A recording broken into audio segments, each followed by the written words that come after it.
নিজ হাতে উপার্জিত কামাই এটা পৃথিবীর শ্রেষ্ঠ কামাই, আলহামদুলিল্লাহ। পরিশ্রমের মাধ্যমে যে উপার্জন, এটাকে ইসলাম আমাদেরকে উৎসাহিত করে। শুধু নামাজ, রোজা, জিকির এগুলো নিয়ে ইসলাম আমাদেরকে পড়ে থাকতে বলেনি। কোরআনিক অর্ডার হচ্ছে আপনার নামাজ শেষ, আপনি বেরিয়ে পড়বেন, কাজে বেরিয়ে যাবেন। ফাইদা কুদিয়াতিস সালাতু ফান্তাশিরু ফিল আরদি ওয়াবতাগু মিন ফাদলিল্লাহ। বিধানটা কার বলুন? আওয়াজ করে বলুন, বিধানটা কার? এটা কোরআনিক ভার্ডিক্ট, কোরআনের বিধান। নামাজ শেষ, গোল হয়ে বসে জিকির করতে বলা নাই আল্লাহ।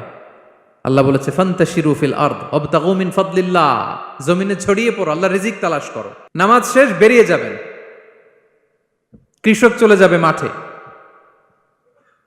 শ্রমজীবী চলে যাবে ফ্যাক্টরিতে, শিক্ষকরা চলে যাবে তাদের শিক্ষা প্রতিষ্ঠানে, কর্পোরেট ওয়ার্ল্ডের লোকেরা চলে যাবে তাদের প্রতিষ্ঠানে।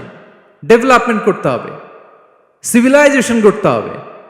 নামাজের পরে গোল হয়ে বসে থাকা